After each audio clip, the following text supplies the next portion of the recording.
अगर आप social media या टीवी या इवन डिजिटल मीडिया भी फॉलो करते हैं तो आपको पता चल गया होगा कि भगवंत मान को अकाल तख्त ने गुरुदोखी और खालसा पंथ का विरोधी करार दे दिया है।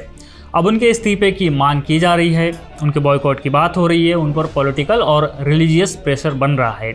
आपको ये भी बात पता होगी कि भगवंत मान ने ये आरोप मानने से इनकार कर दिया है और इस्तीफा तो वो शायद ही दें।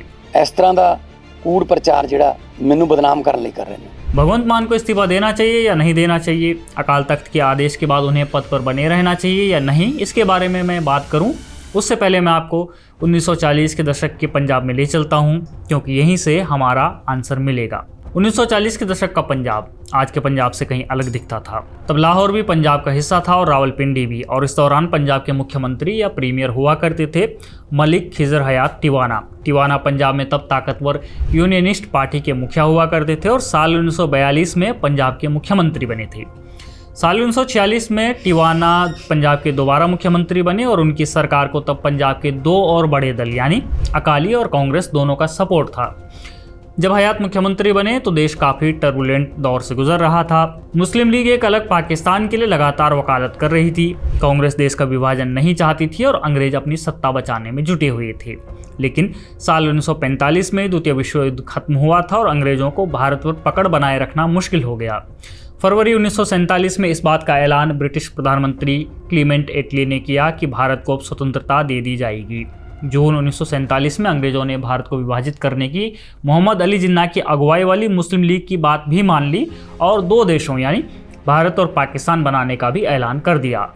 इस पाकिस्तान को बनाने के लिए सर सिरिल रेडक्लिफ को भारत भेजा गया था और उन्होंने दोनों मुल्कों की बाउंड्री तय करना शुरू कर दिया। अब बाउंड्री क्या हो, इसके लिए कांग्रेस और मुस्लिम लीग दोनों के अपने अपने दावे थे। किस इलाके में कौन से धर्म के लोग रहते हैं, कौन सी भाषा बोली जाती है, वहाँ का नेतृत्व क्या चाहता है, ये इस अलगाव के लिए बड़े फैक्टर बनने जा रही थी। और मुस्लिम लीग के लिए सबसे बड़ा चैलेंज था पंजाब। मुस्लिम लीग का कहना था कि यहाँ सबसे बड़ी आबादी मुसलमानों की है, इसलिए पंजाब को पूरी तरह से पाकिस्तान में शामिल होना चाहिए। लेकिन उनकी इस मांग के आगे देश के हिंदू नेता तो खड़े ही थे, लेकिन बड़ा विरोध उन्हें एक आदमी का झेलना पड़ रहा था, जिन्ना की मुस्लिम लीग के सामने मलिक खिजर हयात टिवाना नाम की दीवार थी। खिजर हयात टिवाना पंजाब के मुख्यमंत्री होने के साथ ही यहाँ के मुसलमानों के सबसे बड़े नेताओं में से एक थे। पंजाब के सीएम होने के कारण उनके रुख का प्रभाव वाजिब था, लेकिन टिवाना ने अपने सिद्धांतों को सामने रखते हुए पंजाब के विभाजन का पूरी तरह से विरोध किया। इनफैक्ट टिवाना का ये विरोध कोई नया नहीं था। साल 1935 से ही टिवाना की यूनियनिस्ट पार्टी और मुस्लिम लीग के बीच खींचतान चलती आ रही थी। इसके चलते यूनियनिस्ट पार्टी के मुखिया सर सिकंदर हयात खान और जिन्ना के बीच साल 1937 में एक समझौता भी हुआ था। इसमें पाकिस्तान का जिक्र तो नहीं था, लेकिन जिन्ना का कहना था कि यूनियनिस्ट पार्टी के विधायकों को मुस्लिम लीग में शामिल होना चाहिए। साल 1940 में मुस्लिम लीग ने लाहौर रेजोल्यूशन पास किया, जिसे पाकिस्तान रेजोल्यूशन भी कहा जाता है। इसके बाद जिन्ना और मुस्लिम लीग ने यूनियनिस्ट पार्टी पर दबाव बनाना शुरू किया कि वो भी पाकिस्तान बनाने का समर्थन करें। यूनियनिस्ट पार्टी के अधिकांश बड़े नेता मुस्लिम थे, इसलिए उन पर मजहबी नज़रिए से ये दबाव डाला जाने लगा कि वो लगातार पाकिस्तान के निर्माण की मांग उठाएं। लेकिन यूनियनिस्ट पार्टी इसके लिए तैयार नहीं थी। साल 1944 आते आते मुस्लिम लीग अपना प्रभाव बना चुकी थी और खिजर हयात टिवाना पर जिन्ना ने एक मीटिंग में भी दबाव बनाया कि वो पाकिस्तान को लेकर अपना रुख स्पष्ट करें और उसे समर्थन दें। खिजर हयात टिवाना का मन कमज़ोर भी हुआ, लेकिन तब के पंजाब के गवर्नर ने उन्हें अपने रुख पर अड़े रहने को कहा और ऐसे में उन्होंने जिन्ना की मांगे मानने से इनकार कर दिया। इससे जिन्ना एंड कंपनी खींच गई और उसने टिवाना के खिलाफ दुष्प्रचार शुरू कर दिया। कहा गया कि टिवाना कौम के गद्दार हैं, काफिर हैं और मुसलमानों के दुश्मन हैं। यहाँ तक कि जिन्ना ने खुद उन्हें काफिर घोषित कर दिया। ये कहानी तब और ज़्यादा खराब हुई जब भारत के विभाजन का ऐलान हुआ। मैंने आपको पहले बताया कि जब भारत का विभाजन का ऐलान हुआ तब टिवाना ही सीएम थे। जिन्ना ने इस दौरान भी लगातार उन पर प्रेशर डाला कि वो मुस्लिम लीग का समर्थन कर दें और पंजाब के पाकिस्तान में मिलाए जाने को लेकर अपनी सहमति दें। हालांकि टिवाना ने ये स्वीकार नहीं किया और कहा कि पंजाब का विभाजन नहीं होना चाहिए। टिवाना ने ये स्टांस लिया कि पंजाब में रहने वाले सभी धर्मों के लोगों के बीच एक सांस्कृतिक मेल जोल है। टिवाना का ये रुख उनके लिए बेहद घातक सिद्ध हुआ। वो काफिर तो घोषित हो ही चुके थे और अब उनका सड़कों पर भी विरोध शुरू हो गया। इतना ही नहीं बल्कि मुसलमानों ने उनके प्रतीकात्मक जनाजे निकालने शुरू कर दिए। मौलानाओं ने उनके खिलाफ तकरीरें देना शुरू कर दिया। हर बार वो जहाँ जाते वहाँ काफिर के नारे लगाए जाते, उनकी गाड़ी घेरी जाती और कौम का गद्दार बुलाया जाता। लगातार टिवाना को प्रेशर झेलना पड़ा और साल 1947 तक आते आते टिवाना को कंटिन्यू करना मुश्किल हो गया। 2 मार्च 1947 को टिवाना ने अंत में रिज़ाइन कर दिया। अंग्रेजी अखबार द ट्रिब्यून में पूर्व IAS RK कौशिक ने टिवाना की रिज़ाइन की कहानी भी बयां की है। कौशिक बताते हैं कि उस दिन पंजाब के शिक्षा मंत्री इब्राहिम खान बर्ग के निवास पर टिवाना की मुलाकात मंत्री के 8 वर्षीय बेटे से हुई। बच्चा लाहौर के सेंट एंथनी कॉन्वेंट स्कूल का छात्र था। बच्चे ने उनसे मिलते ही कहा, क्या आप वही खिजर टिवाना अंकल हैं जो मुस्लिम मुल्क पाकिस्तान के रास्ते का रोड़ा हैं? मैं तो आपसे हाथ नहीं मिलाऊंगा। ये सुनकर शिक्षा मंत्री असहज हो गए, जबकि खिजर हयात टिवाना की धड़कनें तेज हो गई। बाद में उन्होंने तब के विकास मंत्री सरदार स्वर्ण सिंह से कहा, मैं मुस्लिम लीग से लड़ाई जारी रख सकता था, लेकिन यदि हमारे बच्चे ही हमें खलनायक समझने लगें तो बेहतर है कि हम रास्ते से हट जाएं और जो होना है होने दें।